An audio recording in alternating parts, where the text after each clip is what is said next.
Before we get to know our dear panelists, of course, we will first introduce our moderator for Yes. today's talk.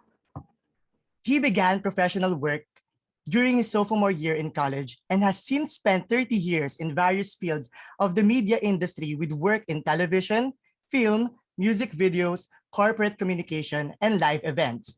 He has been teaching with the De La Salle College of St. Benilde for 20 years, where he was, among other things, the founder and former chairperson of the digital filmmaking program. With an outstanding list of credentials and achievements in the field, he is the author of the Media Kit, a frame-by-frame guide to visual production, and Conceptualize, Craft, Create, the DepEd textbook on creative industries, a contributor to the Encyclopedia of Philippine Art, a developer of DepEd and test the curricula for media arts, a teacher and corporate trainer, and an avid underwater photographer. Let us give a warm welcome to Mr. Jag Garcia. Hi, good afternoon, ladies and gentlemen, both those here in the in Zoom and in Facebook land out there. Good afternoon and welcome to today's talk on advertising and production. Uh, Thanks so much for the introduction, Max and Cedric. So as we begin today, ladies and gentlemen, once again, I'd like to remind you, if you have questions, please feel free to pop them into the chat. Or if you're watching us live via Facebook right now on the Benilde film page, just type your questions in the comments, and we have people who are going to gather that and then transmit it to us here in the into the Zoom room. And our speakers today, they will have a short presentation to kick off their talk, and of course, we're going to try to allot as much time as possible to really answering and addressing those questions as they come up. Okay, so we're looking forward to a very exciting and very interesting and very engaging talk with our speakers here as we talk about filmmaking, advertising, business, clients, accounts, all of these wonderful things that make us want to buy something. Our first speaker, ladies and gentlemen, is the co-founder of Manila Man and a production house which was started in 2012, and the company was acquired later on by Artillery Media through veteran director A.F. Benaza. After 10 years in the industry, our first speaker continually adapts advertising's creative problem solving through TVCs, digital series, and audio content. He has directed commercials for brands like Netflix, Globe Telecom, Unilever, JFC, and Coca-Cola, shot documentaries for Netflix and Vice Media, and has created music videos for local artists. Other than music videos, of course, he also has his own podcast, Kwentong Creatives, which he writes and, of course, and hosts. It's a podcast where he gathers stories and strategies of Filipino creatives across different fields and has done public speaking engagements for young creatives in different schools. He's also into photography, music, and cycling. Then coming up, our second speaker is the executive director and of Artillery Media. Before I forget, ladies and gentlemen, that's our first speaker is going to be Gio Puyat. Okay, so Gio, you're over there somewhere. Just wave. He's got one of those little moving thumbnails on your screen right now. And then we'll introduce our second speaker, the executive director and founder of Artillery Media, a veteran, a 21-year veteran of top-line advertising production, and has directed many of the country's most memorable projects and biggest brands. He continues to be influential in the improvement of workflows and production processes of an ever-evolving production landscape, and is constantly scouting creative talents and helping to launch the careers of the next generation of filmmakers. So a very important person to know, ladies and gentlemen, please welcome A.F. Benaza. AF's over there. AF. Yeah, hey guys, how are you? And last but definitely not the least, a director and photographer with experience in developing genre-driven films, music video, and digital ads, with a focus on beauty and fashion in his eye, which allows him to view intricate details. Naturally, of course, this makes him work meticulously on set and allows for him to apply those skills to a variety of jobs. He is active in both production and post-production, having the skill set and working behind the camera and on a computer screen. And his film work has quality that is distinct for its style of grabbing viewers' attention. And whether it be commercial advertising or high-end editorial work, in addition to this, he factors carefully the visual aesthetic of his work and characters very carefully to create a stimulating experience for his audience. Ladies and gentlemen, Paul Halili. So What's up? good afternoon. Hey, so good Good afternoon, Gio. everyone. Nice to meet you all. So, ladies and gentlemen, we're now going to turn the screen over to Gio Puyat, who's going to kick things off, followed by AF Benaza and then Paula Lili. Then we're going to go after that into our Q&A. So, Gio, it's your show. Good afternoon and have a great run. Cool. Thank you. Thanks for Jag. Yeah, welcome guys to our presentation, content and commercials. We're really excited to be here. I don't think it's not every day we get to talk about the work we're really passionate about, and we're really thankful for opportunities like this to share our work, diba? So, two things about this presentation, right? So, commercials. On one end, we kind of want to pull back the curtain, diba? Para expand natin kung anong definition niya ng advertising. What can you expect after you guys graduate? Ano ba yung mga options niyo as filmmakers, diba? And one of the options there is advertising. We want to shed light on that. What you can expect in terms of workflow, in terms of mindset, ano yung mga strategies that pwede nyo i-apply for that career path if you do choose to go that way. And second would be content, which kami, in advertising, we find very interesting. It's a very interesting conversation kasi may pagka-convergence yung advertising and content, but it's coming together, and you guys are going to be part of that once you guys graduate. I'm sure kayo, some of you already have channels, you post on TikTok, you post on IG, you already put together stuff, and that is already the practice of the craft. So we want to get into that. Mamaya kwentuhan tayo. We want to answer as many possible questions as possible. If you have any specific questions about the creative process you're going through, we'd love to go through that too. So, okay. That's our presentation. These are our speakers. So I'll be talking first. Dadaan ako muna yung pinaka-basic workflow ng advertising. And then mamaya mas kwentuhan tayo with Direct AF and Paul, sharing of projects, of experiences, mas casual. And if you guys think of any questions down the line, just write it down, and then later we'll try our best to answer them. Yeah. Okay.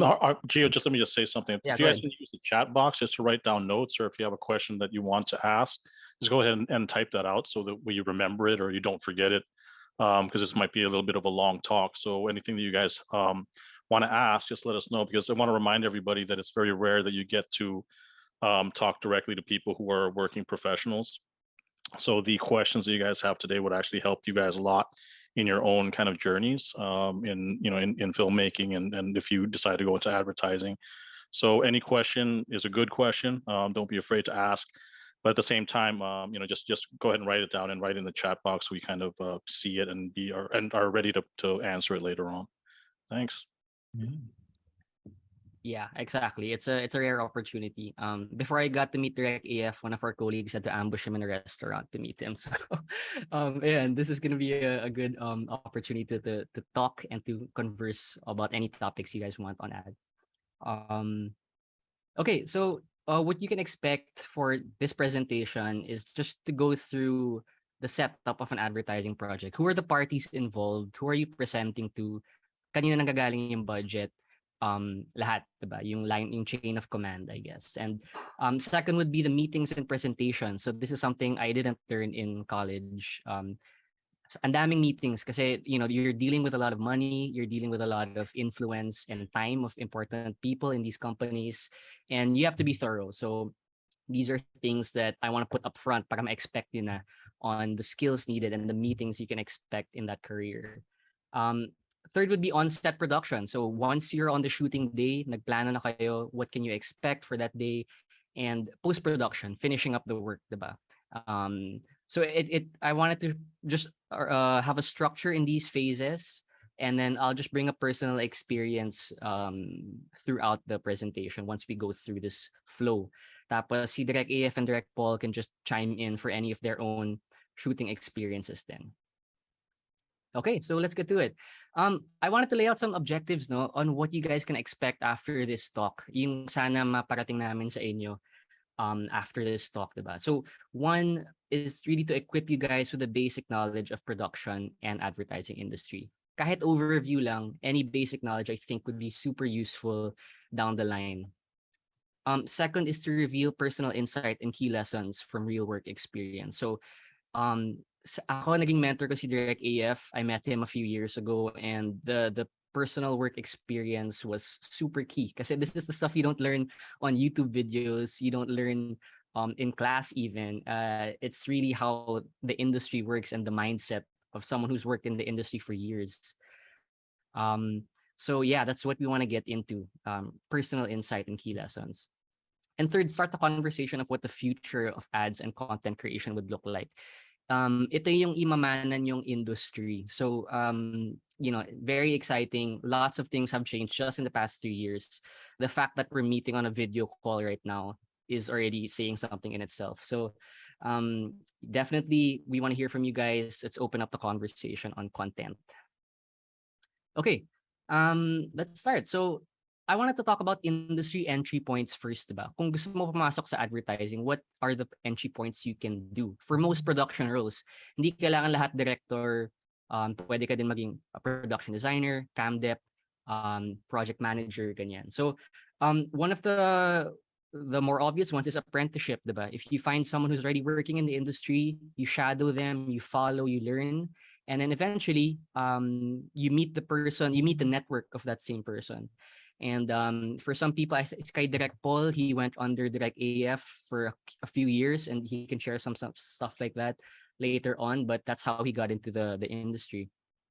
Freelancing, I think we see a lot of camera department people do this. If they have access to cameras, they have the skill set to do work. They can promote themselves online, and they can get work through the grapevine. So parang kung a group of production managers knows this person, pwede ka ma-hire for work. Third is ad agency. So some of the really good directors right now in the industry went through this way. They worked in an ad agency first and eventually moved over to prod. That is also a path you can take para hasang-hasa ka dun sa process of ad. And then lastly is production house. So this is my personal entry into the industry.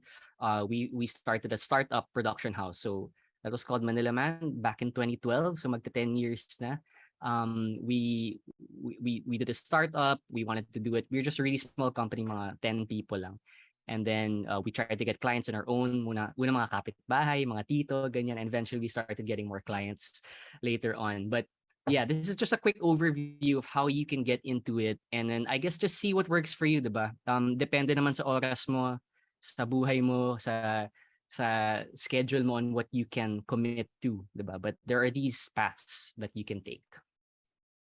Okay, so let's start with just like an overview of the parties involved in an advertising project. So I say this is traditional kasi ito yung parang mas it's the most traditional way, the way things have been throughout most of the decades past, where you have your client, someone like Unilever, you're talking to their marketing department, and their job is to maintain the messaging about their brand.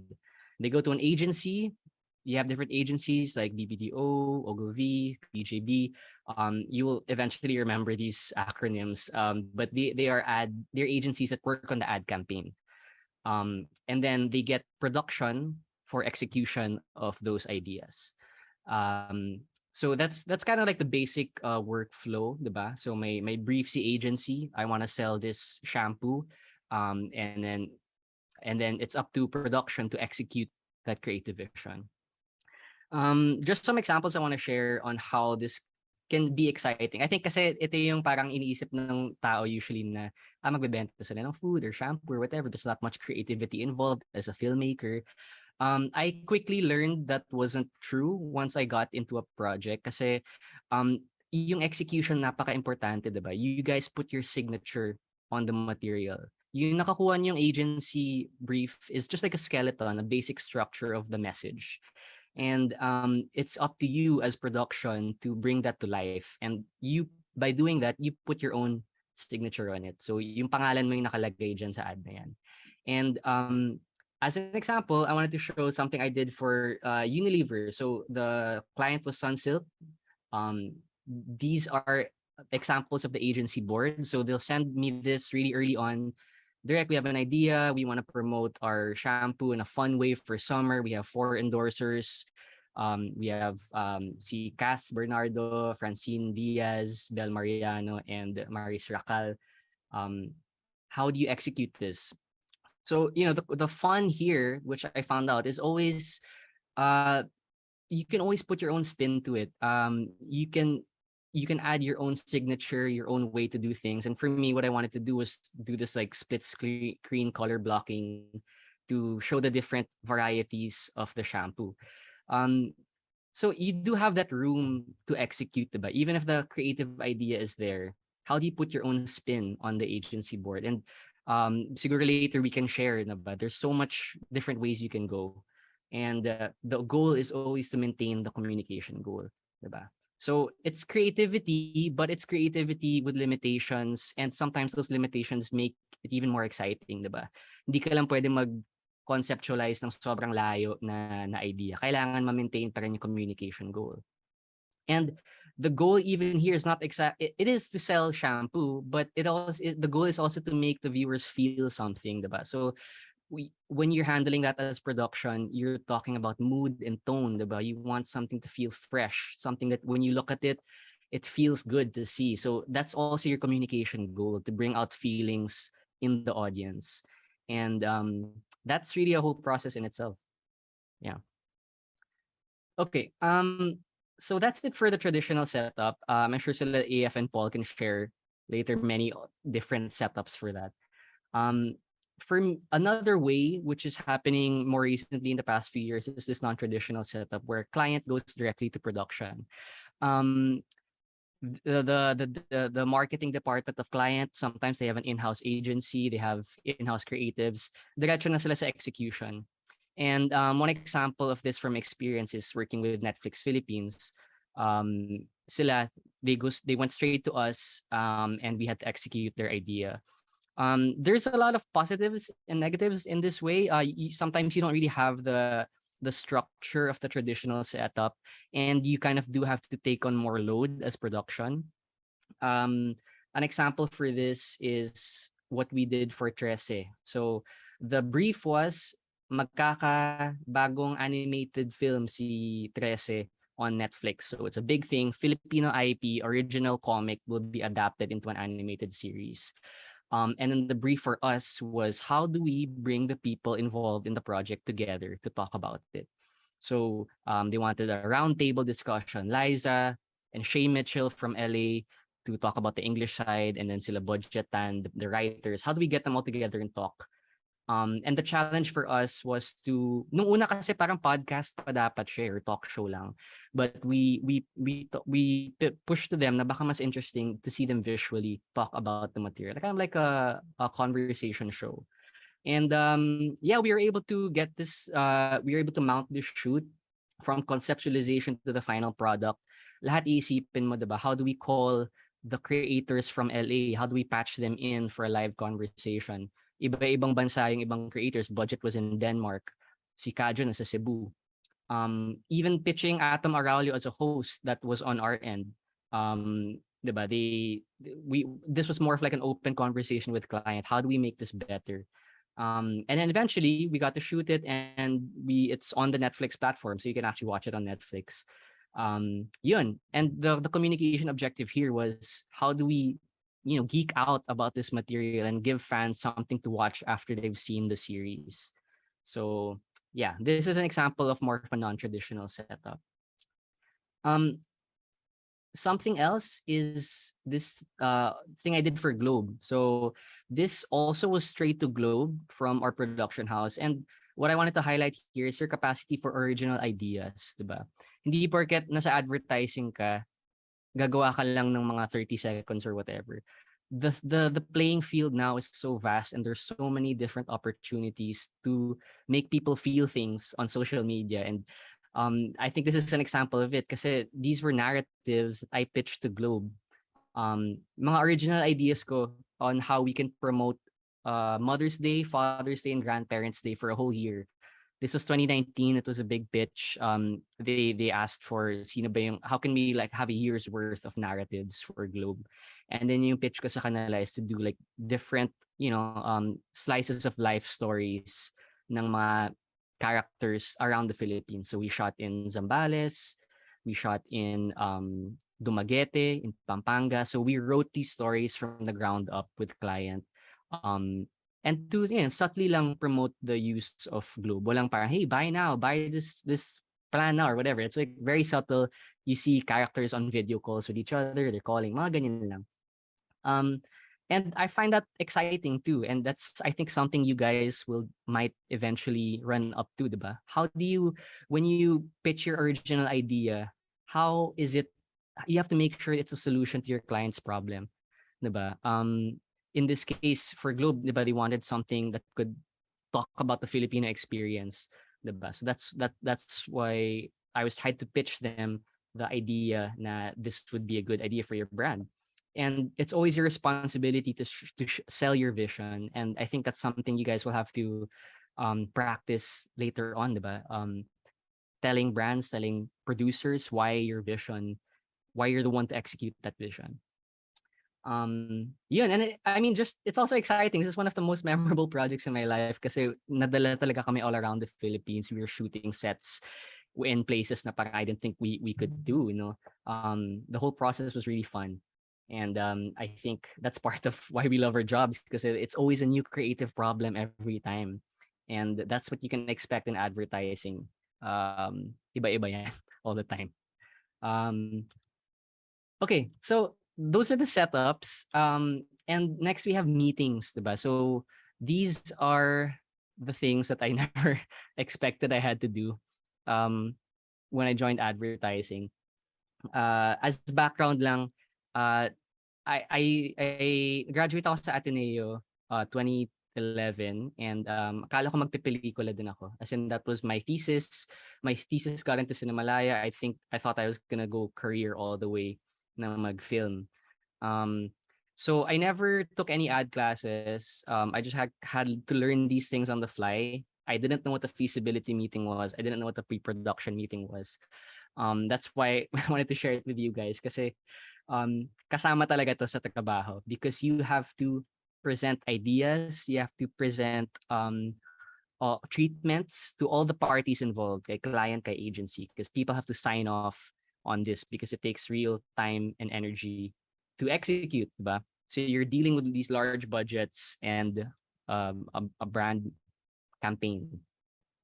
Okay, so just simply, a feasibility is the meeting you do with agency, yung mga BBDO, yung mga Ogilvy, show them the plan for how you plan to execute the shoot, from treatment and everything. And then once that's approved, we're gonna show it to client together in the pre-production meeting. You will have to do this a lot if you get into advertising. Before Zoom calls, we had to go to their office and pitch to them personally. May isang tao magko-connect ng laptop, magpipitch siya. So talagang may oral aspect. Kung takot kayo sa public speaking, you eventually have to face this and present. If you're the director, or sometimes production designers also have to do that. Actually, yeah, most of the time. So it is a crucial skill. Yun. So it's just some of the things you cover in the meetings are locations, right? So you have to cover every single aspect of your shoot. These are examples of what I did when we did a travel show with Globe. We had to present all the locations. Ano ba yung mga tourist destination dito? Solen Yusuf was our talent, diba? So we had to make sure it was safe for Solen. Okay din ba siya dyan? Ganyan. And it was a whole list of different options of where to shoot, what options were available for the communication objective. On the right side naman was an ad I did for Tanduay.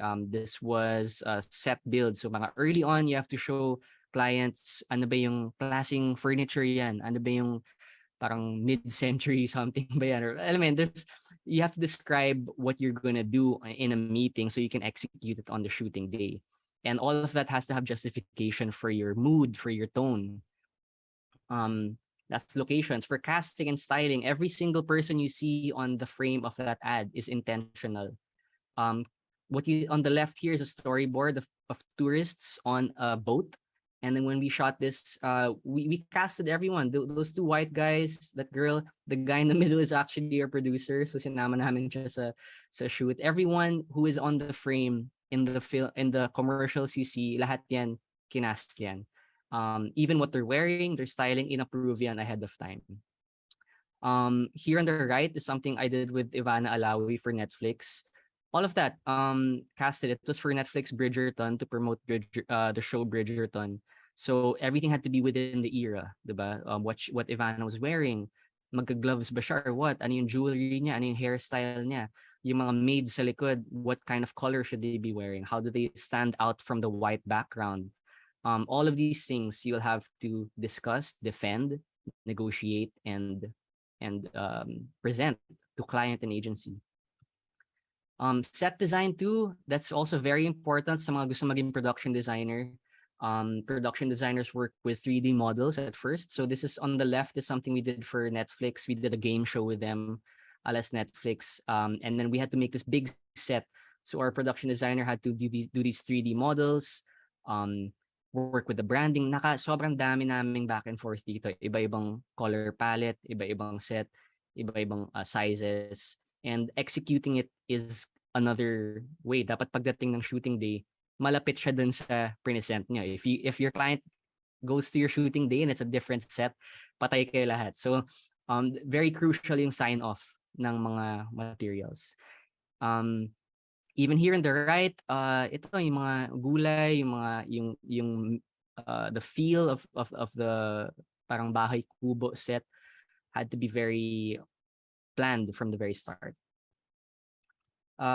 Logistics and equipment too. That's something you discuss more internally with your team. You don't really have to present these to your clients and agency, but when you talk with your team, what cameras are you gonna be using? What if you're gonna be shooting food? You know, what kind of lenses will you be using? What kind of setup? How will it be rigged? If you're gonna shoot like a choreography or a dance, are you gonna use like a jib crane or whatever? So you do have to be I think for some people they find this super interesting yung mga equipment stuff, and it is a crucial thing to learn for sure, especially kung gusto mo din mag camera department. Yeah. Okay, and so presentation skills, no? Siguro by now you've seen na ang daming kailangan i-present. And filmmaking is really a collaborative process, diba? What good is your creative idea if you can't articulate it? Kung di mo siya makwento sa team mo, di mo siya kwento sa clients mo, wala din yan, diba? If it's all in your head and you can't articulate it, then it's as good as nothing, diba? Be prepared to pitch to anyone, because you will be pitching to celebrities, politicians, whoever you're working with, clients, ganyan. Yun, so like in this picture, I made something for VP Lenny before. Kabang-kaba ako, pero you just had to do it because you're there to shoot an ad, diba? You're there to do the thing done. To do the project. And then a suggestion would be to pitch to anyone, right? So if you have an idea, I think pitching to your classmates, your parents, your cousins, whatever, try to pitch them an idea of something you want to do. Kahit content lang yan, kahit parang may idea ka for a TikTok video. Try to pitch it, present it, and articulate what you want to say, kasi that will go a long way down the line. Okay. Next is on-set experience. So nadaanan na natin yung mga meetings, lahat ng preparation, napakadaming preparation before you shoot. But what happens when you're actually on set, when you're shooting on the day itself? First, I think you have to be open to learn how to adapt, diba? Sa filmmaking, lalo na sa advertising, 90% yan planning. Napaka-meticulous ng planning niya. But one of my favorite quotes from Mike Tyson nga is, everyone has a plan until they get punched in the face. And you get punched in the face a lot in ad. A lot of unexpected things show up. Di available yung ganito, or parang when you see it on your frame, it looks different with the lens you chose. So many different things can go wrong. You're always on set, problem solving, constant problem solving. And I think a good key is to differentiate on what is within and out of your control. Kung hindi siya, if it's out of your control, pakawalan mo na. Move on and adapt. How can you change it? If it's in your control, go ahead, tweak it, diba? Next would be to stay on course, diba? If things go crazy, always go back to the objective of what you're trying to do. For me, it was when we shot this documentary for Vice, we did something with Masungi Gio Reserve called Trouble in Paradise with Atom Araulio. And it was more of an investigative journalism piece on the environmental defenders in the Philippines. So One, we went there to shoot. Something unexpected happened. Like the people we thought, the mga land grabbers, the armed militia we thought we would see, didn't show up because they knew that we were going to be there to shoot. And yeah, all these unexpected things happen, but you just go back to the objective. What story are we trying to tell? And mabuti nga kay Atom para may journalistic integrity siya. So of course we didn't make stuff up on the shooting day. We still stuck to the objectives of what we were gonna do.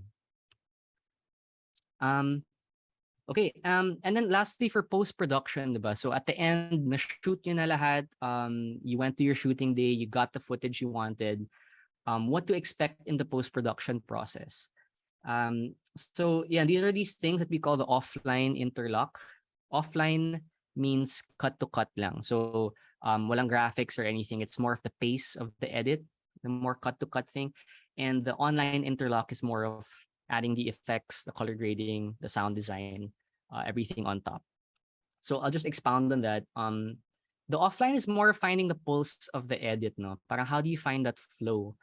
I think this is something a little more subjective. I think it's hard to define the skill of an offline editor kasi may pulso siya.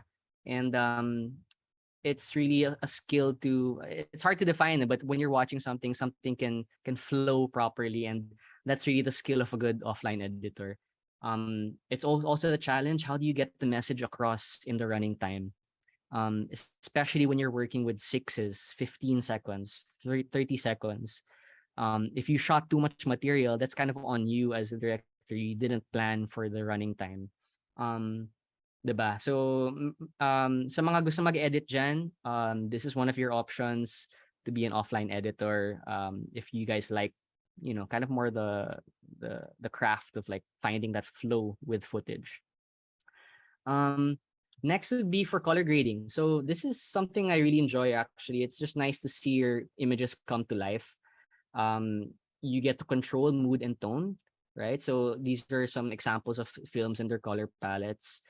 Everything is intentional. Just like every set piece you put on the frame, every couch, every pillow, every outfit is planned with the color palette in mind. So sometimes your cinematographer, your production designer, and your colorist are aligned on what kind of look you want for your film. So that means kailangan mo ng proper planning and prep. Maaga pa lang, alam mo na yung magiging, at least you have a general idea of the color palette you're going for. It's gonna turn out like a really ugly project if you don't have that aligned. If you guys shoot na hindi aligned yung colors at the start. Next would be visual effects, right? So this one, it would be good to get a basic understanding of VFX if you're not an online editor. Just kind of, there's lots of stuff on YouTube. One of my favorites is Corridor Crew, yung mga VFX breakdowns. It's just nice to know the language of people who work in VFX, so you can know the limitations and the possibilities of what you want to do. This is an example of something I did with Gcash in SB19. So I just wanted them against different backgrounds, but in like a controlled environment. So we shot them on a set, and then we just had a green screen at the back, and we lit them differently for like different feels, diba? Parang sunset naman ito kanina, parang mas daylight. So that's key. Yeah, if you guys have any people who are good at post now, talk to them, you know, talk about their definitions, what you know, how to keyframe stuff, mga roto, ganyan. Just learn about the language. It's going to be very useful. Okay, so that's it, guys. That's it for my the layout of the workflow. If there's anything that you guys found interesting, pwede natin balikan yan mamaya. But I just wanted to share some personal key insights kasi pinagdaanan natin yung mass advertising world. But how does this all tie into creativity and content creation, diba? Which is open for all of you guys. You don't have to be in the industry to have access to this. Yun. So some of my key insights, just to end it, would be enthusiasm, diba? This is a photo of me on my first set ever. So like this is my thesis film. First time ko napaligiran ng crew talaga, no, sa set. We shot this sci-fi film that I wrote back in college. But I always kind of I like seeing this kasi parang it's a reminder that I'm really happy to be on set as my job. But it's just a sweet job, you know? I mean, you get to go everywhere and solve new creative problems all the time. And that's what I want for you guys. I mean, find access to enthusiasm and fall into that rabbit hole of filmmaking and just geek out on what you want to do, right? Um, wag na magpa-cool, 'di ba? Parang ano na, own it, 'di ba? And enjoy what you're doing on set. It's very infectious, 'di ba? You can spark that passion with others. And for me, I think it's also the easier path towards consistency and long term being in this industry long term. If you're enthusiastic about your work, it can be very easy to get burnt out and feel like negative and fed up with stuff. But you know, if you allow yourself that enthusiasm with the small things, I think you'll last long in this industry. Next would be to practice publishing, di ba? Hindi porket filmmaker ka yung ibang ginagawa mo, hindi na importante. Your hobbies and your passions inform your creative identity. That informs the decisions you make as a creative. This is an example of something I just did during the pandemic. I started a podcast called Kwentong Creatives. Para siyang therapy ko na rin. I wanted to talk to other creatives. Si Direk AF yung first guest ko kasi kabang-kaba pa ako. But it was just an outlet, Yes, diba, yes. to diba, Direk? Yeah, it was just an outlet to to talk to other creatives and find out what makes them work, what are the mindsets and the strategies that make them successful in their work. Um, yeah, and I didn't think I'd ever be like a speaker, like podcast. I hated hearing my own voice. It was such a pain to edit that podcast because I had to confront that fear, which really just turned out to be kind of useless, diba? So lahat ng mga doubts nyo, imposter syndrome, sobrang normal lahat yan. But that's why I say practice publishing, because the act of publishing and releasing new things, kahit sa TikTok lang yan, kahit sa IG, is good. Such good practice for if you get into the habit of creating. If you start something, you conceptualize something, and then you see it through to the end until you publish, that's already like a huge plus. And anything, any scale and any platform is valid, kung TikTok video or what. Practice that meeting that communication objective. Kasi it's a lot of editing, it's a lot of seeing stuff you didn't see before. Yeah, going from start to end. So you can keep doing that on a content platform. That's why I find content super exciting. If you guys start a channel, if you start a podcast, if you start, I don't know, a photography thing, diba? Try to see it to the end and publish, and you'll be surprised 5 years from now. Ang laki na ng body of work mo, ang dami mong natutunan because you got into the habit of publishing. Okay, and then lastly is that we are storytellers, diba? And that's a real responsibility. I just wanted to leave you with that. I really believe in it because the work that you publish has real life consequences. Diba? Kahit sabihin mo, if you're just doing an ad for a lifestyle ad or whatever, you're contributing to the culture and the stereotypes and the images people see on a daily basis. So your work really has real life consequences. And the stories that we believe in really become reality. So you see that on other ends of the spectrum, the stories people publish and say which are true or not, that has a real effect on how people think and what becomes real. An example I put here is the work we did for Vice. We did a documentary. Mas straightforward yung documentary because its goal is to inform, diba? But I was really happy because it really helped the people from Masumi, and the land grabbers really backed off and actually stopped their lawsuit. So I think now, unfortunately, it's coming back again. But for a while, they were really happy that we did this doc because it put the public pressure on the people who were trying to do these illegal things. But yeah, it doesn't have to be a documentary, but just everything you do, just know that it has a real stake in society. Yeah. Yeah, so that was it, guys. Thank you for hearing me out. I'd love to go back and ask any of your questions so far if you're curious about anything. But I'm gonna move it over to Direct AF to discuss some of his key insights from being a director. So sobrang okay yan. So si Direct AF, from always picking his brain, he taught me a lot. Hold on, let me just get the camera on. Hey guys, how's everything? Yeah, so I think Gio kind of gave a pretty good overview in terms of how things work in advertising. But I know that everyone in this group right now is basically in the film department. So I don't know if you guys have a lot of questions, because what Gio went through was really a condensed version of what we go through in our industry and our business.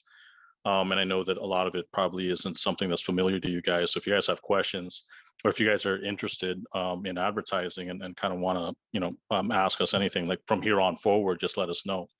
Because there's really not much more I can kind of add to Gio's deck. And if you notice, the way Gio presents is the way we present at work. So I was going to show you guys my deck for a Globe project, but I feel like it's just too much.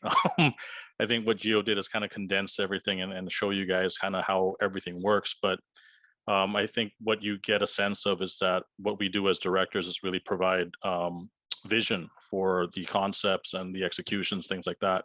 And in our business, the more specific you are and the clearer you are communicating, the more, I guess, successful you are at being able to execute your vision. What we kind of pride ourselves in being at Artillery is kind of directors that our agency and clients trust. Sorry, I think someone is building something next door. But what we are at Artillery is kind of a production house where the directors have a certain reputation for executing things that are difficult. They don't get us for easy projects. And like Gio was saying, there's so many different ways to get the industry. And I think when you're starting, what's important is kind of just try to identify who you are first. A lot of what happens, and this happened to me, is that when I came out of school, is I wanted to direct, and there was nothing that's going to stop me. It's like I was very clear at what I wanted to do. I went to school specifically to be a filmmaker. I went to school specifically to advertising because I wanted to go into advertising first, hone my skills as a filmmaker, learn the technical aspects, learn how everything is shot, and be able to do that a lot. Versus a film, which kind of takes like 1 to 5 years out of your life just to do one of them. What I wanted to do was kind of load up in terms of being able to shoot, know how to do a lot of technical things, and that's kind of what I'm known for in the industry. I've been around for a long time, like the slide says, 21 years, and I look back at it and it just went by so fast. I've been working on Globe projects, smart projects, Nestea, Nescafe, Cream Silk, every big brand. I've literally kind of run the gamut for 21 years working on those same brands, watched, 4 or 5 different regimes in the client side change, and we do the same thing over and over and over again. But it's kind of up to the director to make that project interesting. How do you bring it back into today's standards, because things change. I mean, when I first started, I was 21 years old. It was unheard of in the industry because, it's a stressful job, and who in the right mind would go into this industry at 21, and direct, right? There was a time when I got in trouble. The client didn't like, a producer during a pre-prod let it slip that I was 21 years old, and the client thought it was a joke and then realized that it's not. And was very concerned that I was not qualified to handle the project. So I ended up literally losing that job. But the producer and the agency was like, "Don't worry, we'll vouch for you. We'll show them the work that you've done." And I said, "No, if the client really has made their mind up, it's not worth it, because it's madamay din kayo eh." And it's like, he doesn't like me because I'm young. He won't trust me, so everything we do from now on is going to be wrong, right? And I didn't want to put the agency and the producer in that situation, because it was like, just because of me, parang madadamay din sila. So, learn how to pick your battles. So I kind of backed off on that. And then that same day, I actually got a call to do a relaunch for McDonald's, and the branding was Love Koto, which was going to be, it was like a global rebrand, and they were doing it in the Philippines. And they wanted specifically a young director who was going to do something cool and street. Because I think at the time Justin Timberlake did the soundtrack for the Love Koto global campaign, and at the time I was really into hip hop and all that, so my reel was mostly like hip hop videos and cool street stuff. So what had happened is the agency basically got my reel and booked me on that project, and it came out. It was a big huge campaign, and that's one of the projects kind of launched my career. And it was just on the fact that I specialize in doing young urban hip hop street stuff. And that it was really kind of that came full circle when the project came out. Apparently the project that I had gotten thrown off of, which was for crackers, I think it was for Mond, Skyflakes, I think, or I can't remember actually, but so it was crackers. And the client had seen the McDonald's campaign, and they said, "That's the guy. We should have gotten that director. Who's that?" And then they said, "You actually had him in the PPM, but you thought he was too young." That was AF, right? So to me, that's the best thing that I heard of, like after that, and that was like one of my first projects. So when I heard that that had happened, I was just like, dude, man, that's crazy. Like it just you were able to redeem yourself for exactly the reason why you lost a job, and then all of a sudden the same client is looking for someone to do that thing that you actually did for someone else, right? So for me, it's like that. I mean, like you never know what you're gonna get given. It's just how do you deal with it, right? Like for me, I could have been like, oh my god, what am I gonna do? Like, it was like that was a big project. I lost it. Next thing you know, it's like I get technically thrown off the project. I wasn't really fired, but they didn't want me because they thought I was. I mean, if I really took it to heart, it was they didn't like me for the fact that they felt that I was unqualified to direct because I was young, right? But what can you do? I mean, at that point, it was very different at that time. I think it was 2001. Social media was it what it was. I mean, you've got kids now who are YouTubers, content creators that do amazing projects, and they're like 13. But back in the day, it was unheard of for someone to be handling a big project at 21 years old. I guess I don't know. It's times have really changed, but like I was saying, it's the reason why I got kind of pulled into a project that was more towards what I wanted to do was really because I decided to focus very specifically on the types of projects that I wanted early on in my life. Not everyone kind of has that kind of clarity or that has that path. There's a lot of directors that I feel now are kind of like they still don't know what they want to do or they haven't defined their style yet, and maybe that's kind of why they're struggling. But this isn't a race, it's like it doesn't mean that you have to get a job right after school. I mean, like maybe there's debts and all that, and I know that very well. I mean, like I'm still paying for my college from 20 years ago, but um no, this isn't a race. It's like you're not, unless you put it on yourself that you want to be the best director there is on history. That's on you, right? But at the same time, it's like, what do you want to do with your path, right? Do you want to learn? Do you want to just get a lot of awards, be known as the best and things like that? It's like that. It all really kind of depends on what you want to set your life towards. And for me, I was asking some of the faculty members, how you guys feel as students in this generation now, where it's like filmmaking is very different, or there's so many different options, so many different paths to take in terms of what you can do. And you don't just have to make movies, right? I mean, like filmmaking now is like basically a very specific kind of communication, and that doesn't limit itself to just movie making, right? It's anything that has to do with communicating an idea. A filmmaker's skills is very valuable in terms of being able to do that, right? And that's why you see kind of now um, this whole kind of moving into the advertising industry has been really kind of shaken up with social media because it's something that's never existed previous, right? Even 10 years ago, not a lot of people were on social media as much as we're at now, and now it's kind of taken over. When I was going to school, everyone wanted to do the 1 minute ad or the 90-second ad because it felt more like a movie. It's very thematic, and that's kind of like what I built my reel off of when I was in school, is kind of the longer format stuff because it felt more like a movie scene. And as a director, you get more, ways to flex your directorial muscles. But now we've come from 90-second ads, 2-minute ads, and it's become 6 seconds. And it's because of social media. They dictated the platform. They dictated the timing requirements. 6 seconds is something that TikTok kind of like made popular. And the odd thing is when you look at advertising and social media, it kind of doesn't mesh well. Someone from advertising saying that is kind of odd, but we have to be honest. It's like sometimes things don't work, right? For us, it's very difficult when you're a filmmaker or someone who's a production professional, and you're trying to make things as easy to understand or communicatable to the audience. You want to do that and still make it where it's valuable, that someone wants to see it, right? But what social media does, it's kind of drawn so much focus in terms of, this is an ad and I don't want to see that, versus this is a content creator, I want to watch that because they're passionate about what they do, and that's why I follow them, right? And then what's happening with advertising is kind of like, well, let's just jump onto this influencer because they've got a lot of audience. Even if our product doesn't really fit in with their passions, let's just kind of stick it in there so that we can get like the million viewers that they get, right?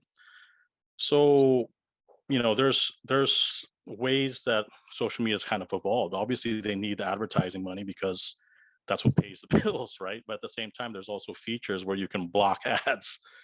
So all of a sudden, where are you at, right? And that's the reason why I bring this up, is because, sometimes there's this thing where it's like, you're a filmmaker, you went to film school, you want to make movies, and it takes a long time to get established in the movie industry, right? Some people have been trying for 20, 30 years and they still haven't got a film, right? And then all of a sudden now it's like, man, I got to start, life is moving, I'm getting older, and I need to be able to support myself. So let me work in ads, thinking it's easy, right? I think anyone who's kind of sat through this talk today and kind of looked at Gio's presentation kind of realizes now that it's not as easy as you think. I mean, to anyone who's not from the advertising world, you look at an ad and it's like, dude, that's just 30 seconds or that's 6 seconds. How hard could that be? Well, dude, try it. When you sit in front of clients who are spending like 5 million on a campaign, and you've got extras, sets, actors, artistas who are shooting another show and can only give you 1 hour in the day, but you needed them to do action scenes, and then in the middle of that they're shooting something else back. But so it's like, it's the problem solving skills that you need to be able to deal with, and that takes a very that takes a personality that's very strong, right? Leadership skills, I think, also is really important with what we do.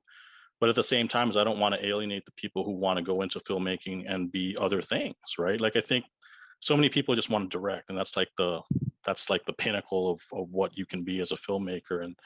And even for me, is I feel like I wish I could have slowed down when I was younger and kind of explored more on the cinematography aspect or the editing aspect, because I'm very strong with that. When I was in school, I was shooting other people's projects as a cinematographer and then editing their projects as well, because that's where I wanted to be strong, right? It's like, I didn't want to be the type of director where it's like, let me just shoot this and then like, na sila mag-edit. I didn't know how to communicate what I wanted visually to the cinematographer. And it's just like, oh, basta, I just work with the actors and I get the credit at the end, right?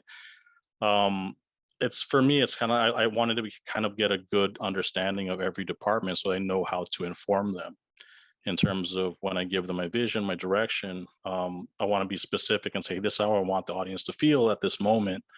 How can we best establish that? And then we talk about specifics like location, time of day, the size and feel of the set and things like that. And all of that starts to become, very fun to kind of work with, because then you're kind of collaborating with people who are supposed to be more of the experts in those departments, right? Like for me, it's like, I'm very technical when it comes to the cinematography, but I can easily talk to the cinematographer, and then I work with people that I trust really well. And then we get a very interesting image, because not only do I have, a lot of technical knowledge with the cinematography work, but then I also know how to communicate to my cinematographer to get what I want, right? And then the same way with the editing, it's like, because I'm a strong editor, I already know how to make my storyboards, and it doesn't need to be excessive, right? There's some directors who will like send 10 cameras out to the shoot, and then they'll get 10 different angles. And then the editor's like, dude, I can only use one camera, right? But that's the thing. It's like, when you know how to edit, it kind of trains you in terms of, I need a shot, and then this shot to cover, and then this shot to cut into. And that's basically all we need for the scene, right? So when you are a strong editor, you kind of visualize already what needs to happen in that sequence. So then when you do your storyboards, you're doing your planning, it's easier for you to kind of manage your time. So you're not sending 10 cameras out there with no specific objective, and then everyone has a hard time cataloging, sorting, organizing the clips, and then you can't even use it because you shot it on the wrong side of the of the frame. So for me, it's kind of take your time when you're younger. I mean, for me, hats off to these social media guys, and I know there's always been this kind of clash between filmmakers who are professionals versus these social media influencers or content creators, and they feel that it's totally different. And you have to kind of give it to them. It's like they're out there shooting every day. Doesn't matter if it's their phone or if it's an ARRI camera or whatever. The fact that they're putting so much effort into shooting, editing, working with talents, working with subjects, things like that.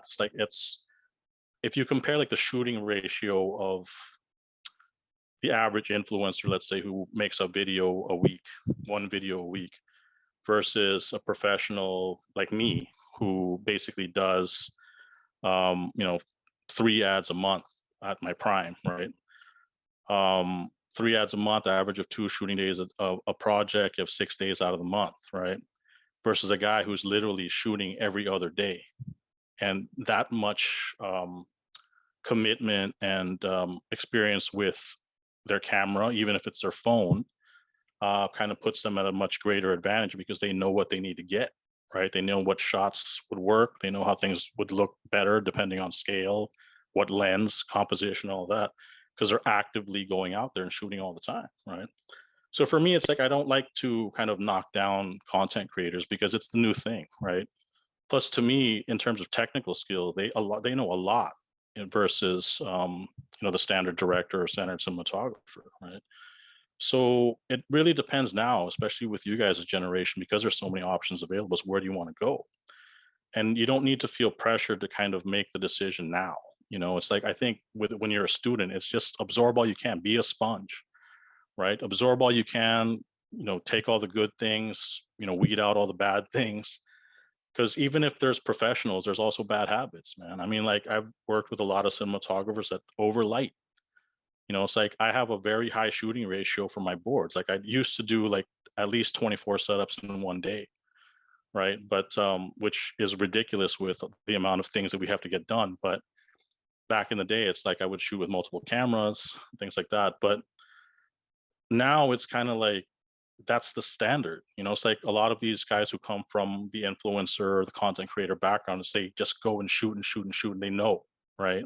So it's actually slows them down when they transition from the content creation scene into advertising, where you need to get everything approved. Because back in the day, it's like, all right, I have my talent, there's my wardrobe, there's my set, just shoot the crap out of this project, right? So come home, you have hours of footage and a lot of cool shots, right? When you switch over to professional, production, your ratio goes way down. Now it's like you don't have 2 hours worth of raw material anymore. You have 20 minutes because that's all you had time for during the day before the sun went down and the agency had comments and clients didn't like a certain angle or whatever. So you have to negotiate, right? So what I noticed with advertising is you feel a lot more weight as a director behind you, because it's not just you and the camera anymore running around. It's you, and then I got 10 people from the agency, 4 people from the client, my personal staff, which is like 20 people, and then the camera crew, which is like 50 to 100. So it's like, it's a lot of, you literally feel the weight of pressure during the day because like there's so much going on. But like I try to tell the younger guys now who come from the social media background, do you need all that? Do you need 100 people on set? I mean, I like your work. And the reason why I talked to you to come on board is because I respect the work that you did without all of that, And I've even come to like some situations where it's like I scout people out. I love their work as a content creator. And then when they get into the big league with advertising, the work's totally different. And I'm like, dude, what happened? This sucks. No joke, It's like, what happened here? I was like, direct. Well, I mean, kasi parang on damning comments or, damning baril or whatever. That's the industry we're in, I can't change that, But like I said, it's like when you work on yourself and your presentation skills, or let's say you want to be a filmmaker that's also a content creator, and that's your type of filmmaking, you've established yourself as a brand. So you have this channel now. This is how you do something, right? That's you. You set that look, that style. So now a brand comes in and wants you to do an ad for them. You get to dictate. This is me. This is my style. This is how I shoot things. So if you want me to shoot for your brand, you got to kind of like let me do it my way, because otherwise I'm going to lose followers and they think that I'm not legit, right? So I think for me, there's that kind of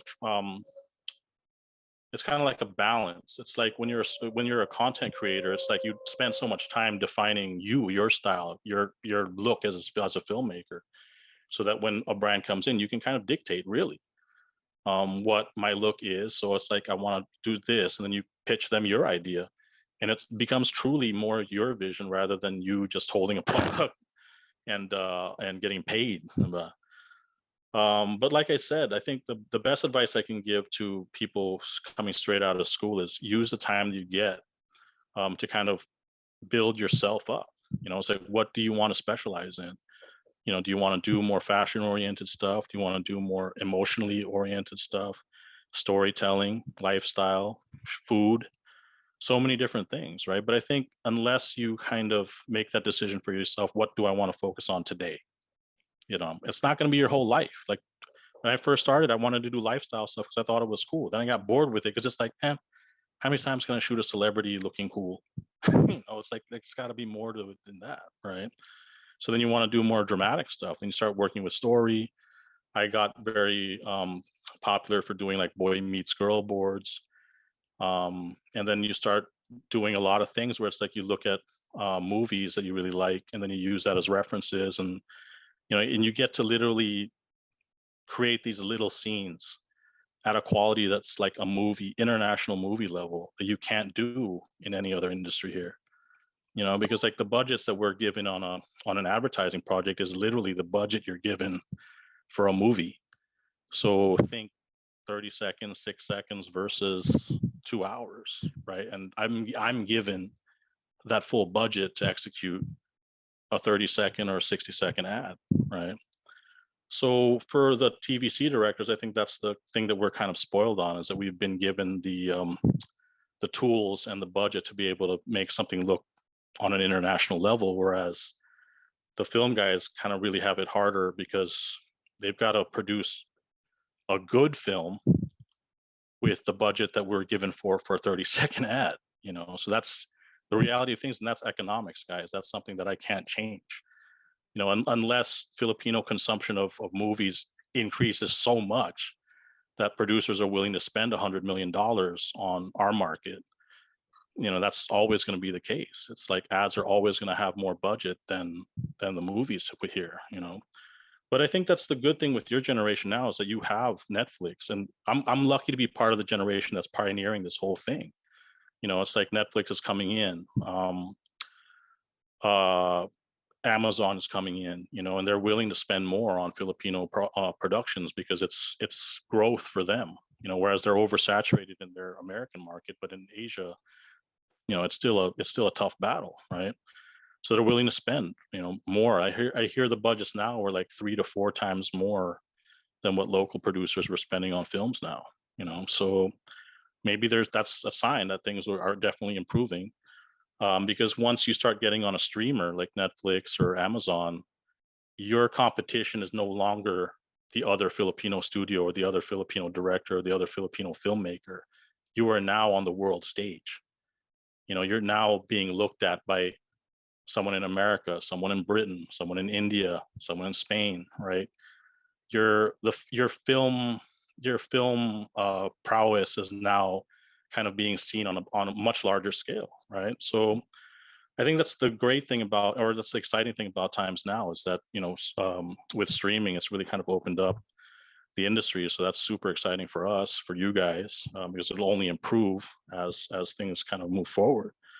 So again, you know, I'm kind of like rambling on, but if you guys have any questions, like what's your priority? Like, what do you guys want to hear about? Do you want to hear about how do I get work out of school, or what, you know, what kind of questions do you guys have in terms of skills versus um, career path and things like that? Just let us know. Okay, well, ladies and gents, people in the audience, if you've got questions, please put them into the chat or raise your hand. And the floor is pretty much open. Although, Paul Halili, do you want to jump in while we're gathering questions? Yeah, pretty much. They said it all pretty. I mean, there's some things that, because when I came into advertising, I really took the sort of like the filmic route where I went to Cebu. I studied there for a year. Then I furthered my education when I flew out to New York. When I came back to Manila, the way that I really transitioned to advertising was because I really enjoyed doing short films. And there was a guy that I met who I just collaborated with him. We did a video on motorcycles. And he saw the video that I did, and then he basically showed it to AF. And then when AF saw it, the guy that introduced me to AF connected us together. And that was the way that I was able to come into the industry as an apprentice. But it was, as I entered into this advertising world, man, that was just so different, guys. Like, I used to have hair. And that it used to be that this long, and then now it's all gone. But yeah, I think Paul is the closest to you guys as a student because he just got out of school like 3 years ago. So he literally came into apprenticeship straight out of school. So he's probably closest to you guys in terms of, what kind of course load you had, what, where the world is at, pre-pandemic. But still, I think his kind of experience is really kind of more closer to where I think you guys will be in the next 2 or 3 years. So yeah, I mean, like, I guess if anyone has any questions, I guess, Paul, like, what was the most difficult transition for you? Like, I can tell these people because you can't write. All right. So first of all, the first one was presenting. Man, when I thought because I followed AF a lot when we were doing his presentation, and I was like, damn, we got to do these things. And I didn't know, we go into this room and, there's a lot of food. So that was what I missed pre-pandemic times, because when you present to clients and agency, there's always a buffet. But when you start presenting in front of everyone, and if it's your first time, like right now, I'm a little bit nervous, and I've been doing this already for 5 years, but it never goes away. And I think that's the good thing about enjoying what you do. But presenting is something that you really need to work on. And I mean, what AF always teaches us is that, just keep it simple.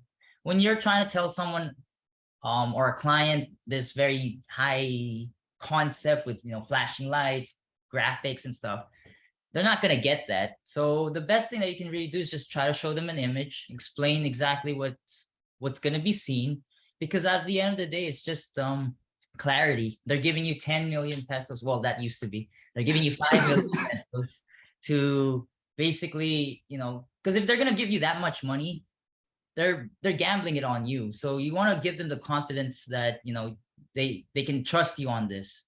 When I used to start out in artillery, I used to do just like short films. Like we did, my first project was a short film for Pure Gold.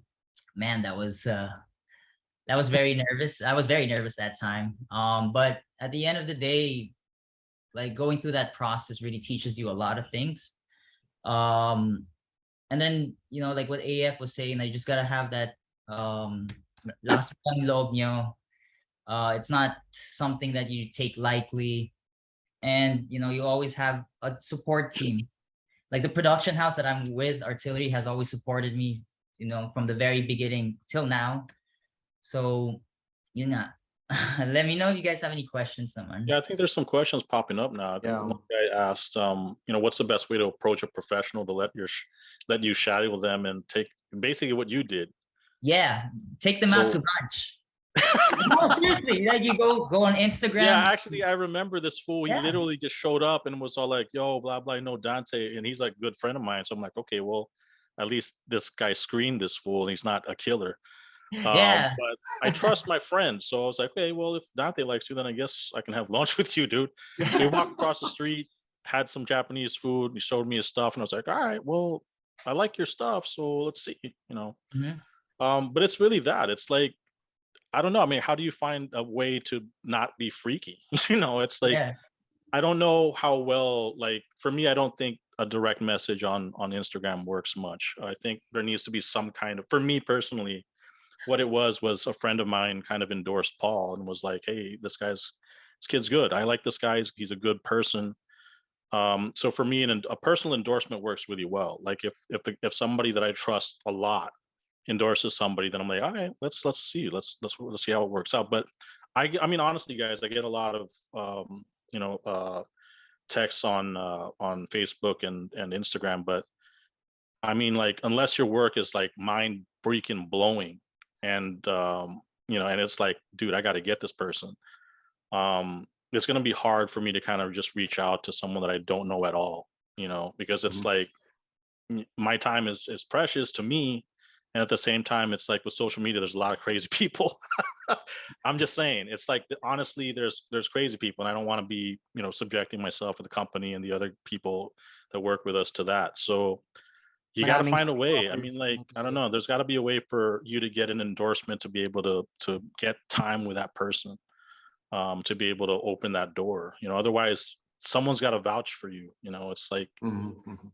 it's tough. I mean, like a cold call, a resume. Sorry, I don't know. It's not. It hasn't worked for me, unless they've got a crazy reel. And it's like, I'm okay. So one thing is this: there are some people that I actively scout out on Instagram, Facebook, because I like their work. Like Manila Man was one of them. Manila Man was like, I was seeing these posts. I'm like, who are these kids, man? It's like, this is like really good level stuff. And I mean, who's managing them or whatever, right? So without little Geo and the other guys, Paolo and all of them kind of knowing, it's like I'd been watching their work, right? And then what happened there is that I owned a restaurant a couple years ago, and Paolo's I think had a birthday party or something there. And he literally just walked up to me and goes like, "Oh, Direct AF, blah blah. I'm Paolo Abraham from Manila Man. This, I like your work, this and that." And when he said Manila Man, I was like, "Oh, dude, I know you guys' work." He was like, "Yeah, man, I've been trying to, I wanted to meet you guys eventually sometime." This stuff. So it was just like, when you know some of the people in the industry, then like you kind of meet each other and you have respect for each other's work, then it becomes easier to kind of like fall into it. So I guess it's just that. It's like, for me, endorsements work really well. And at the same time, it's like, if your work is mind blowing, like when I see stuff, like there's people now that I'm actively scouting because their work is freaking amazing. And I can see that they're doing amazing work with no budget, no team, and they're just going out there shooting stuff. And I'm like, fucking A, if they can do that with no budget, imagine what they can do with 5 million.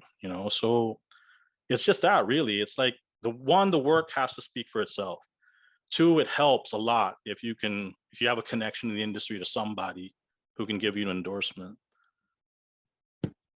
And to add on to Go, that, Paul. once you go through one thing is, when I went to apprentice, like there's no guideline on how to apprentice.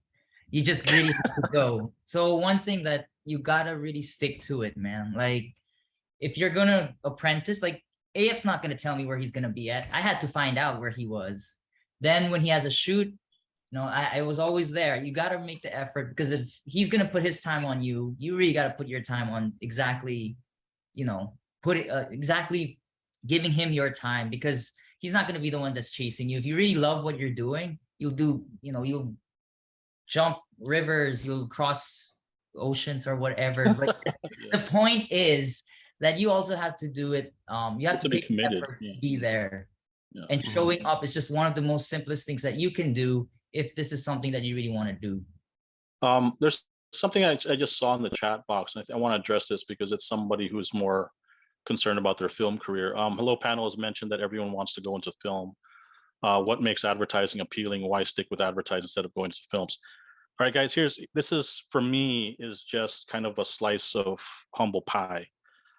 Basically, with film, it's a very long trajectory for a sustainable career. It's very long. Unless you're an artista and you get booked for projects left and right. The staying in film is difficult. It's like, especially if you have bills to pay, a family to feed, and you have like financial obligations, it's tough. I'm not I don't want to be the person to discourage anyone from doing it. If you really want to go for it, if you're as enthusiastic as Paul and you want to apprentice for a filmmaker who does movies and that's what you want to do the same thing. And it works because I used to work with a film company as well. And that's the same thing. They get apprentices who want to work on film, and then that's how they go. And then that's what they're doing. I've seen people who came in as a PA and now they're executive producers, so that's the thing. It's like, it has to be your enthusiasm. But what Paul said right there is exactly it. It's like, if you want that career for yourself and you're willing to apprentice, you have to make yourself available, and that's the path you're going to follow. Like, nothing's going to stop you from getting there. Like, just because you don't know where somebody's going to be or whatever, what the schedule is, there's ways of finding out because the rest of the staff knows. The driver knows where I'm going to be at a certain time of day. My staff knows where I'm going to be a certain time of day. So it's like, Paul's not going to text me because he doesn't really know me, right? So I never gave him my number right away. It's kind of like, I was surprised this would just pop up every now and then. It's like, he's there at the interlock, he's there at the post, and I'm like, damn, this guy is hungry, dude. But at the same time, it's like, I don't want anyone to think that this is only for advertising. This is for anything. And if you want to be a doctor, if you want to be, an engineer, if you want to be a designer, if you're that hungry to be in that kind of a career, then find someone you can apprentice under, because that's really the quickest way to it. Like what Gio mentioned in his presentation, it's like you become part of that person's network. The people that he works with or she works with becomes who you work with. So that's the fastest way to get in, because it's legit. It's like, it's not like, here's the thing that I want people to be prepared about when you come out of school, right? So you're passionate about filmmaking, you're passionate about ads, right? You work in wherever just to get a job, right? There's two ways that goes. One is you stick with that job, you go through with it, and you work your way up, and however long that takes, or how much passion you have into that, that's a path, right? What could also happen is you get stuck. You get a job as a PA, right? At the beginning, it's fun. You're learning stuff. You're doing this. You're doing that. It's cool. You're part of a big production. But then years pass, right? You're still a PA. You haven't really done anything for yourself to direct or produce something or help other friends produce their projects. And then it becomes 5 years, 10 years, 15 years, right? And as you get older, what happens? You have financial obligations. You need to get an apartment. You need to get a car. But you need to feed yourself. Yeah. It really can get you stuck. So you have to put a limit. It's like, what do I want to learn from this role? Okay, I want to be a PA because I want to learn this. Now I know how production works. As a PA, what I like is production design. So I'll apply there, learn that, right? And then when you get into production design, it's like, wait a second, I kind of like how things work in the camera department because that looks more fun. And then you move to camera department, then you learn, right? You could spend like 5 years there, 3 years there, whatever. And then next thing you know, it's like all of a sudden you've gotten all these skills. Oh, well, maybe it's time for me to direct my own thing now, right? Because now it's like, I know how to produce a project, how to gather people together, put them on a shoot. I know how to do production design. I know how to edit. I know how to be a cinematographer. All of a sudden I have all these skills at a very high level. Now it's very natural for me to direct if I want, right? Because I know everyone in the industry. So you have to be very forward in terms of what you want to do. It's like, you can do it that way. But I've seen a lot of people get stuck, and that's a very real possibility as well. If I can just add to that, then direct. I mean, I also come from like a background of very passionate sa film, and that's what I wanted to do talaga. Kala ko Cinemalaya talaga yung pupuntahan ko. But actually, some people in our production house, like our PAs, he eventually wants to start directing his own stuff. Even Gabby, I don't think you have to completely let it go. Like even me, I'm working on some stuff on the side, and I actually prefer it that way kasi parang nahasa na ako sa process and the training that you go through in finding how to express something through filmmaking. It's a very hard medium, as I'm sure you guys know. Hindi siya exactly nagta-translate from frame to frame sa nakikita mong video. So it's good training. And then eventually, if you do want to work on your stuff, by all means, go for it. But you can learn a lot from this background. I mean, it's only If I 30 may, minutes, if I may right? stick this one in, no, because I mean, there are a lot of questions coming in now about not just the apprenticeship, talking to small clients, starting small, career wise, but I'd like to also now put this all together with what you guys were saying earlier about getting your start and relationships with clients, relationship with agencies, and all of that. How has the current medium, the current platforms, everything from content creators to TikTokers to legitimate professional advertising professionals, how has that changed or evolved as far as that political climate or the political economy climate between client, producer, production house, ad agency, and freelancer? Mhm. And you know, being known and unknown, having being a YouTube creator for 2 years versus being a film school graduate, all of these things, how's the medium or how's the digital platform changed all that dynamic? Ooh. Well, I mean, for me, my observation is that with social media, it's like they have these things called metrics, right? Yeah. And it's a term in the business world where it's like it's performance basically. And the thing is, with social media, it's very easy to see your metrics. You see how many Mhm. viewers you have, you see how much what your performance is, how your video is doing, things like that. So what clients are thinking now is that instead of spending, let's say, 100 million on a video TVC campaign, or where we have to shoot, hire professionals, put it online, all that stuff, why don't we split that up and get some influencers that already have a captured audience, right? So let's kind of give maybe 20 million to do an ad, and then let's split up the rest of the 80, give it to influencers, see what they do with it. Because regardless of what happens, at least we get eyeballs watching the materials, right? So what I've noticed happen is that the production values have gone down a bit. But so instead of, like, for me, I used to work on projects for telecoms that was like 30 million, but we'd shoot for 3 or 4 days, 6 days, different places, aerial shots, all that. Mhm. That's kind of dwindled down now. What happens is they need content every week, but the budget hasn't changed, right? So the 100 million for the year is still 100 million for the year, but now instead of doing one big ad every quarter, which is going to be like your 25 million, they need campaigns every week because that's how strong social media is. You are fighting against everyone now. So it's like, it's not just Globe, it's not just Smart anymore. It's like Netflix, it's Hulu, it's Amazon, it's Disney. Mhm. There's so many people in the content space trying to get those same eyeballs, where they cannot afford to just put everything into a big ad, right? So now it's like, if there's influencers out there who have like an audience of 500,000, di bigyan natin ng budget, diba? Let them shoot it with our parameters and stuff like that's what I was talking about earlier. That's a way to also be a filmmaker.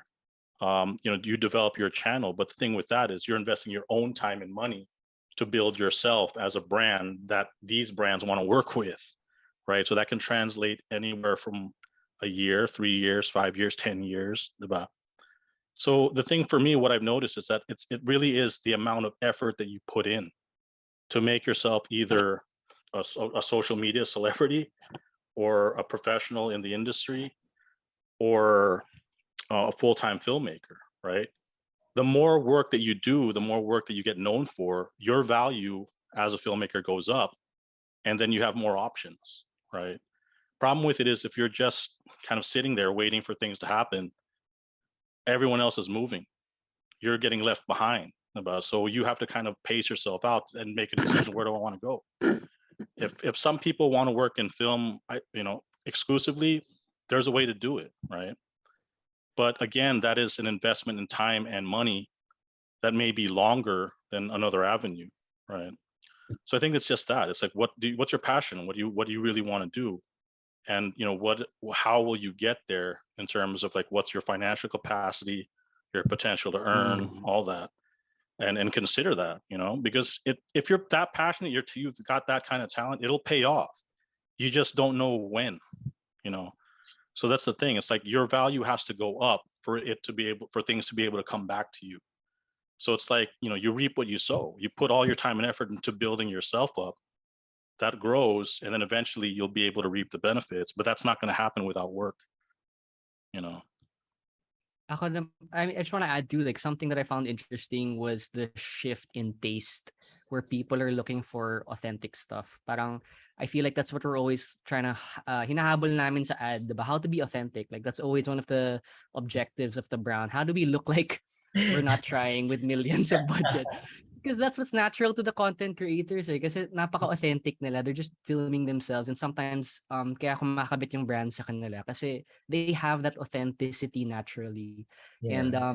you know, that's something that I think is a taste thing in the culture and something you guys already can build upon, diba? What more if you're authentic and you get the skill set of someone who works as a filmmaker. So yeah, that's Yeah, interesting I to want to me. answer this question. Someone says, I'm curious if the industry has a tendency to keep hiring the same people, production houses, etc., industry vets, people they worked with before. Is there a good chance of being hired if you're less known?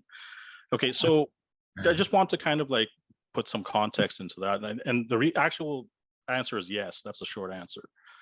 And the reason why that is because, like I said, there's a lot of money on the line. Like a brand spending 5 million is not a joke. So it's like, if you were that client, you're comfortable working with someone who's done a lot of good work for you. You know, you've gotten a lot of your sales has been consistently good with that group. Would you change things? Right. So for most people in that kind of in that make those decisions, they're more comfortable working with the tried and tested, right? So that's a good thing. Like if you're that person that's in that group and you're always getting to work with the, you know, consistently with these brands, these clients, these agencies, that's good for you. But right now, I would say that there's been a definite shift. Even if they do get good results with, you know, yung mga suki production houses or their regular teams, you know, social media and behaviors have changed, where they've kind of been forced to kind of just explore what else is out there, right? What can happen is that, okay, there's a new group, they seem to be doing well, let's give them a shot. So you give them the project, but they don't have the experience to execute. Something happens on the project that doesn't turn out well. Guess where they go? They go back to the people that they're used to working with, right? But let's say you're that group that was given that shot. You kick ass, right? You did an amazing job. Everything turned out well. Clients happy with your work. They'll probably come back. You know, so that's the thing. A lot of the reason why I wanted to answer this question is a lot of this has to do with relationships. And again, how Paul got to work with our group was because of relationship, right? I've developed a lot of relationships with our agencies and brands where they trust me. So it's like, why bid? Let's just go with AF because he knows the brand. We work well together. We're good, right? But then again, there's always going to be a new group. There's always going to be another generation coming in, right? So luckily, what happens is these guys are the new generation. Chrissy, one of my female directors, is a new generation.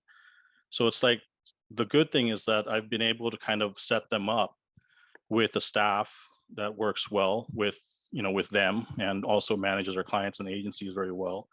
And it's a good environment to be in, right? Because even if you're the client and you're cost conscious, would you want to be in a situation where it's like you don't know if your project's going to get finished? So what ends up happening is you have to consider client servicing as part of your business as well. It's like that's the reason why people keep going back to certain production houses, suppliers, vendors, because they like the relationship that you had. You guys trust each other, you do good work. But again, there's always going to be some reason to kind of check out, you know, what's going on over here. This is newer.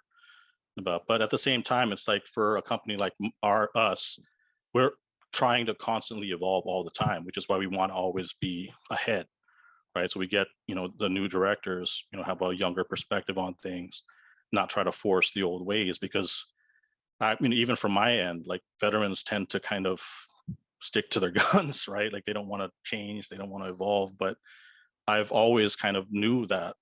So even as I get older physically, it's like I know where the trends are and I know what's popular. Like even if it's not my personal taste, I know what the general audience wants, you know, and you have to kind of give them that, because you try to force what you want too much. If it doesn't work, then that's on you, right?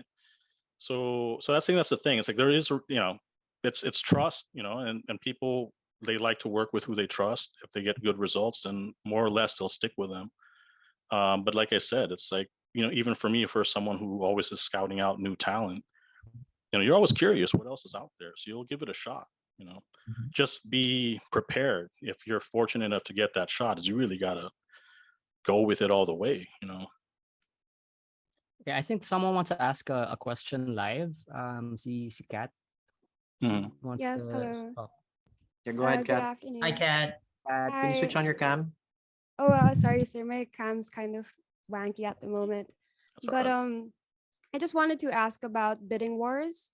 And like once you're awarded with a project, how do you keep your creativity, especially with clients and agencies who are very specific already with what they want? Like for example, the agency would present you with an agency board and it's very very specific. And I was just wondering like where do you come in as a director or as a creative? Yeah. Who's Who gonna wants to take handle that? Is that gonna meet me again? it? Or we need to get the Si EPs Paul, in si here. Paul. Well, actually, I think that's really a question that I think the EPs will be more qualified to answer. But the problem with it really is that, when you're bidding as the executive producer of the production house, you have to know that there's going to be changes after the project gets awarded. So what we do is we kind of buffer in contingencies in case people want to change wardrobe, people want to change sets, things like that. The problem with the industry is that there's some houses that don't do that. And unfortunately, it's going to be the newer ones because they don't have that experience. It's like here's a very real situation. You have a house like ours, which has been around in terms of manpower or women power, also in terms of our EPs, because they are basically very experienced, right? So they have about 20 years between the two of them in terms of how much experience they have with costing. So they also come from a generation where the budgets were much bigger, right? So it's kind of inherent for them to already factor in contingencies because they know that during the creative process, things are going to change, right? When you bidded the project out, there was one dress, but for let's say okay, so very simple shoot, hair, shampoo, right? So if you're not experienced, you don't know the cost to produce an ad, right? So you're gonna think, I just need a hairstylist, one dress, maybe a photo studio, small tight shots. We can probably do this for $1 million. Realistic, right? For most of you guys in the audience right now, it's like $1 million. That's a lot. For a house like us, that would cost 5. Because why? Okay. Aside from the talent's fee, which is probably going to be millions because they're a celebrity, which we luckily don't have to pay for, but just for basic production costs, you have a hairstylist, right? That hairstylist is not cheap. Sometimes that's 500,000, sometimes that's 700,000. That's just a hairstylist, right? Then you have the director's fees, and that ranges. That's a couple 100,000 as well. But cinematographer, everybody else in the production, the set, because usually what happens with set is there's going to be several approval stages, and not always is it going to be what you costed out, right? So if you put 30,000 into the set and you change that set 3 times, well, guess what? You're like 150,000 over budget now, right? So you can see perspective in terms of experience versus someone who's new. The new people will basically cost it at cost because they have some experience in terms of how to shoot something properly, right? And at the very bare minimum. But because we've been around much longer, we know that there's always going to be something that's different or something they're going to ask for out of nowhere, right? Sometimes even if the set wise everything looks good, next thing you know, there's CG that wasn't in your cost, right? Now, an experienced EP will go ahead very easily tell the client that wasn't your cost, so we have to add cost to that. Client kind of knows that, okay, we can't get away with this again, but so we'll pay that ad cost. But what happens if you're new? It's your first client, it's first time working with that brand. You don't want to offend them. So are you going to eat it? It's like if we add cost CG, it's another 100,000. I'm losing money here, right? But I want to get into this industry. So on a project that I costed out for 1 million, I'm basically in the hole now, about 1.8. But is it worth it? Say, maganda naman to, I can put this on the reel. Let's get us another project. Okay, you finished it. You took a loss at 800,000.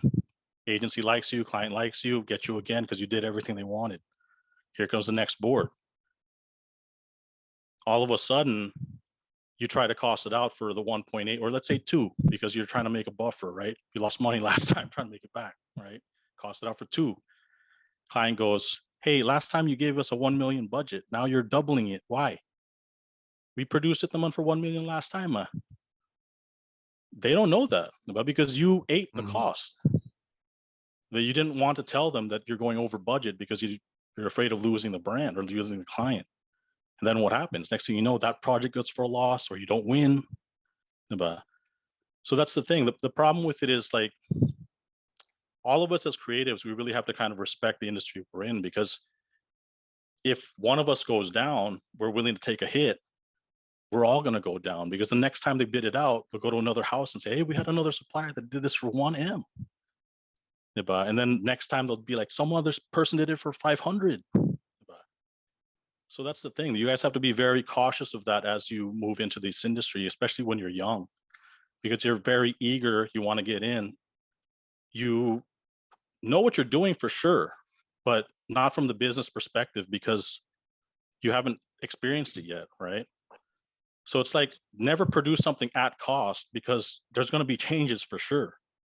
You know what I mean? So you really want to kind of know, and then that's what I'm saying. Like when you get experience, like let's say you PA'd for a while, but you're also an EP, right? Like you want to be an executive producer, but you PA'd, right? So when you're PAing, you see, that's not what we presented, but they changed it. Diba gagastos tayo dyan? Diba? Or wait a second, that wasn't the dress that we bought, or that's not what we had presented in the pre-PM. We just bought like 3 or 4 other dresses. Who's paying for that, right? So those are the things you have to kind of observe when you're younger, and you can make those observations and it's not coming from you, right? This is why I'm saying experience is really critical, because when you open your own business and it's your money, the lessons become, very serious real quick. Yeah. So that's the thing. It's like when you cost something out, it's like you always have to be practical. Like how many times is this going to change? Because if you cost something out and it's bare minimum, which is what people expect now, okay, but don't be afraid to defend your costs, right? Go to the client and say, hey, look, we only costed out this much, but you're asking me to change now.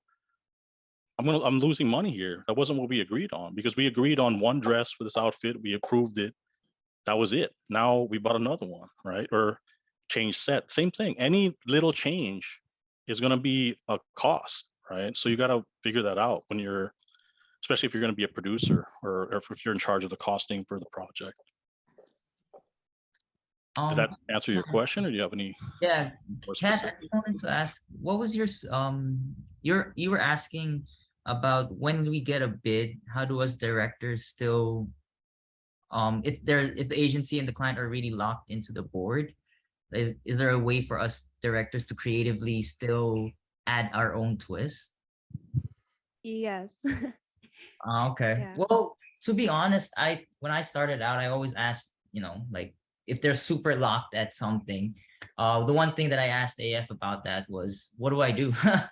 And then the one thing that really stuck to me is that as directors, the main thing, that's why agencies and clients go to you, is because they want you to elevate the material some way. It doesn't have to be like what Gio said, it doesn't have to be drastic, because let's say they don't have a dragon in the shot and then you're like, oh man, it'd be great to put a dragon here. But that's way off. The simple things could be like the way you block things, the wardrobe. It's subtle things like that can already make an impact on the material.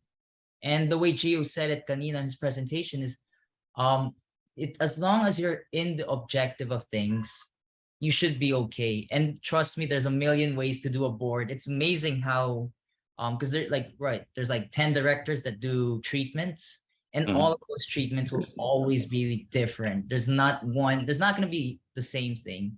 So try to, again, keep it simple lang. They're just little things that you can adjust, even though they're locked into it. There's always a way. And that's what they want to, that's one thing that you want to let the agency and the clients know, is that there's something that you found unique in this specific board and it resonates with you. And again, you know, there's always there's always a way. Yeah, super agree, man. I mean, just to add like a specific story for that, I'll share one of the projects I did with Coke. So Coke Philippines wanted to do, the brief was cooking show. Gusto natin may celebrities, merong sila Ogie and Bitoy, ganyan, sila Carmina, ganyan. They want to share recipes of their family because they want to show people eating food with Coke, ganyan. So that was the brief. And you always have the option just to follow the brief, or you have the option to elevate the concept. And I learned that from AF early on. Kung ginaya mo lang yung agency board, you're just They could gonna have be shot it themselves. Yeah, they could have done it themselves. Why are they getting you to do it, diba? So Yeah. if you go there and you elevate the idea and you're still making sure that you're hitting the communication objectives, mas magandang lalabas nun. So yung ginawa ko, parang sinuggest ko na instead of just doing like a cooking show, why don't we why don't we interview these people and the people they're close to, and then let's see what their favorite foods are, where their favorite restaurants are, and then let's bring them there, shoot them there while having the Coke and having like a more docu style format talking about their relationships. And then it became a pretty successful campaign na kasi parang parating may iyakan sa end, and it became more about the relationship of the celebrities with their sister, with their mother, ganyan. And yeah, like I heard like even some of the international like Coke projects wanted to copy what they were doing in the Philippines. So yun, parang example siya na it never would have happened if I didn't say like, hey, why don't we try this something else? Diba? Parang, so yeah, you always have room to play, I think. If I can just follow up on that one, no? And this is, EAF mentioned it also, that we are afraid to lose the client. And this is for the children in the audience, really the ones that are starting out. How far can you push back? And I don't mean push back as in as a pablog, pero yun na nga eh. They're so locked on the storyboard. I don't want to lose the client. I graduated 2 hours ago. I don't have street cred. How much courage should or can a creative bring to the field? I mean, how much feeling nila they're always the underdog, right? You're always, to lack of a better term, but you're always the bitch. How much can you push back? How much can you say, let's shoot it in a restaurant? How much can you say, look, can we turn this puppy here into a dragon? Yeah. When can you, and how much can you? I think up until the client says fuck no, you're okay. Honestly, like you have to just push. You have to test the limits because it happens to us all the time. Like for me, it's like I see it like this, and this, and then usually what's going to happen is this: if the creatives don't say no first, someone from accounts will be like, "That's way off the objective. The reason why they want it like this is because it's been tested, FGD, this and that. It has to be there." If there's a very hard pass and there's a reason why, they will be the first to say it, right? But if you can kind of convince them and be like, if you're really good at, persuasion and you find a way and you can, I mean, I would say just try. You'll know the limit. If you push and they're really pushing back, but it's probably they don't want to go back to client and change things because they've gone through hell. Honestly, guys, one thing you have to respect with the process is the agency, it's not the first time they tried to present that board. Yeah. The board that the director sees has been like worked on for 6 months. It's probably on version 20, and they pretty much know what the client is going to approve or not already. But as a director, I would always say, try to push it because they got you for your opinion, right? So it's like, give them something of value. Otherwise, why'd they get you? What's the difference between Paul versus Geo versus AF? Let's get the cheaper one, which is really the case these days. So you have to have a stamp, it's like, what are you known for? What's the work that you do? And then the more you're known for something, like for me, it's like, I have clients that they trust me a lot. Yeah. I know the brand enough to know what the limits are, but I'll push it. And sometimes they're willing to try it, right? But you have to try. Otherwise, don't be afraid, because the thing is, what's the worst that could happen? They say no. Then save it and use it somewhere else. But try. Because honestly, guys, here's the thing. Like my generation, and I think even the generation before me, they were very notorious for being, difficult to work with, forcing their treatment, and then like people would just raise, "Ay, tigas tong ulo ni Direk eh," diba? Okay, well, that was our reputation, right? But honestly, guys, and here's the thing: I've seen calls, with the newer directors, and they're just too nice. It's like they actually have a really interesting treatment. They try once, one person in the room says, Direct, parang wag na. Client's never going to approve that. Okay, sige. And then that's it. That was your shot. You never even got to client's ears, So it's like, at least try to push back. I mean, like but you have to find a way to do it diplomatically and not be like, I'm forcing, because no one wants to work with anyone like that. You got hired to do a job, you're being paid pretty well. And the next thing you know, you're like destroying everybody else's work. Diba? So, and I think that's it. To answer somebody's question about longevity, very simple answer to that is, do people like working with you? That's all it is about. Because I've known people who do amazing work, but they've got a bad attitude. Yeah. And people don't like working with them. Right. Then I've seen people who just do regular work, but they're funny. Diba? Chika sila really sa meeting. nice. So they're great to hang out with on shoots. Yeah. So they'd rather work with them. But the short answer really is, do people like working with you? And then you'll have a long career as long as you do good work, I think. Well, Yeah, I Excellent. think to Well, add then, I mean, aside from having the courage to speak up, it really helps to come prepared. If you, and back to enthusiasm, diba? If you want to make a point and you want to convince this audience and this agency that's been working on this board for months that your idea would actually elevate their idea and make them look good, they have every incentive to approve that idea. Basta you come Yeah. prepared. Hindi ka lang pupunta dyan na may YouTube clip, uy, gayahin natin yung movie na to. What Yeah. about that movie? What camera movement works, diba? Yeah. What color palette works? Why will it work if you shoot in this aspect ratio? You have to be able to articulate your idea and defend it. If your client says, "Well, Yes. actually we don't want to do it," there's a way to negotiate. You don't say like, "You don't understand my vision." It's like you have to say, "I'm doing this for your brand." Diba? Magkakampi tayo dito, diba? You So, hired so no me. whiny snowflakes, ganon. Yeah. Bawal maging whiny kid. But I used to be Yeah, that, honestly. And that's the reason why I know these things. I warn these guys not to go that route, because I've been slammed so many times, man. And that's the thing. You get banned. I've got banned from agencies several times. But that's the thing. It's just you have to be a team player. This is not a dictatorship. Yeah. So yun lang yun talaga. Yeah.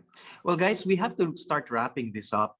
Could I just ask you for some quick inspirational words for the children that haven't yet decided to shift to accounting or engineering? Some degree program with a slightly more hopeful future. Yeah, I mean, I don't know. I mean, for me, it's that. It's just, just be passionate about what you want, and then like do whatever it takes to be able to get there. Don't take no for an answer. It's like, if Paul didn't get an apprenticeship under me, I know for sure he would have found someone else. But that's the thing. It's like, you just have to be that passionate about it and go for it 100%. Like, don't let anything stop you from doing it. You got to find a way. You just have to find a way. And it's tough, but at the same time, it's like, if you're willing, to push hard, people who are watching you will appreciate that, because no one wants to give it to someone who's spoiled. It's like they get everything easy in life, and now they want to direct or they want to do this or whatever. And say, oh yes, okay, I'll help you out. It's kind of like, every one of us who works professionally and has a good reputation, it's like we had a lot to deal with to get here. So it's like, if we want to help somebody along the way, it's got to be like, they have to know what they're getting into and be just as hungry to be able to do what we did, so that the help that we give them isn't for naught. Well, Yeah. Excellent. Gio? Yeah, I think I'm just really happy we got to do this, honestly. Like, Artillery has been wanting to reach out. Lalo na you guys came through a pandemic, and I can't imagine what it would feel like for a film student to have Yeah. to learn filmmaking in the circumstances. So we're happy we opened things up. That's part of our goals, to kind of open up the conversation, let it give shed some light on the industry. So I mean, given that, even if we're finishing the talk, you guys can follow us on our socials in Artillery. We'll be sharing a lot more educational stuff, and just reach out, mag DM lang kayo. Ilibre niyo si Yeah. AF sa lunch. Just be Uh, nice. It's gonna get so many lunch requests. I don't want to get, all of a sudden Free just food for the next several months. We have how many guys here in the audience, diba? Na parang Yeah. line them But up. yeah, I mean, I just wanted to share that passion and enthusiasm. Sometimes I pinch myself like on a set. I can't believe we're doing this as a Yeah. profession. You know, we're Yeah. we're going here every day. We're Mhm. solving creative problems every day. It's a sweet job. It has its stresses, but there's a way to navigate it. And we wanted to open that opportunity sa inyo. Na hindi lang, filmmaking. This is all what I can do. So, yeah, feel free to open it up and reach out and make that initiative, because good things will happen to you, diba? I Yeah, mean, for closed sure. mouths don't get Excellent. fed, diba? Yeah. So make the effort. So we're here to help. Yeah. Nice, nice. Thanks so much, Paul. Go. Oh, I mean,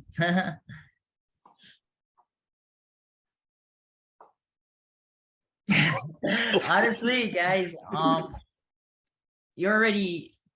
If I'm gonna be straightforward with you all, I mean, I don't know what if you guys are already seniors and whatnot. You're already here, so might as well just finish it through. With filmmaking, because the reason why I really stuck with it was it it was something that I wanted to help people. It was more of like trying to create emotions and to help audiences to sort of like just be in tune with reality and sort of honing that feeling. And that's why I really love filmmaking. I really like being able to toy with the audience, really help them feel something. So, I mean, if this is really what you want to do, stick through it. And it's gonna suck. I mean, in the start, it's gonna suck. Like, you won't get paid, you won't get anything, but you just push through it, and it pays off very well in the end. Yun. Nice, nice. Thanks so much. And with that, ladies and gentlemen, we're going to bring the Q&A and the presentation portion of the show to a close. Thanks so much, Gio, Paul, and of course, Direct AF Benaza. It's an amazing interaction. I think we picked up so much. These guys here picked up an amazing amount of information, and hopefully they can, set a better path for themselves in the future. So once again, there is an attendance form, boys and girls. Don't forget that. And for our friends who are watching us live from Facebook, thanks so much for joining us as well. I'm going to turn over now to our host, to Cedric, and to Max, if Max is still around. And they're going to close the show formally. Thanks so much. Thanks so much for the three of you. Thanks, Jack. From me, thanks so much. Even I learned Thanks, a everybody. lot. AF, I'll be calling you for lunch very soon. Yeah, So, for sure. He likes Diba? steaks lang. Wolfgang lang. He likes these random lunch things, no? Sige, diba? Tapos I'll apprentice, diba? Then I'll stalk you at your shoots and all of that. Yeah, But thanks sure. so much. Yeah, thank you, Jack. Go ahead. Thanks so much. Thanks so much. Thank you, our dear guest speakers, and thank you, Sir Jag, for moderating today's event. On behalf of the College of St. Benilde Film Department, we would like to award these certificates of appreciation to Mr. Gio Puyat, Mr. A.F. Benaza, and Mr. Paul Halili for imparting their knowledge, time, and expertise in being a guest speaker for the webinar entitled Content and Commercials Production for Advertising held via Zoom. Given this 30th of September 2022, signed by Direk Jose Javier Reyes, Chairperson of the Benilde Film Department. Wow. We would Awesome. like Wow, to thank you guys. all. Thank you. Thank you po Thank sa inyo you. lahat Yes. Thank you. so much. And we would like to thank you for taking time to educate and inspire the young students of Benilde.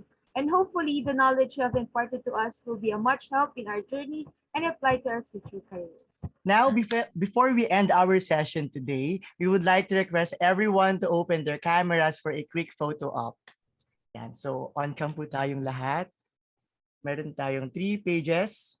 Okay, first page. Wait lang, on cam. Hintayin natin lahat. Yan. Okay, fresh naman ng lahat. Woke up this way. Okay, first page. 1, 2, 3. Okay, wait lang po. Saving. Next page. 1, 2, 3.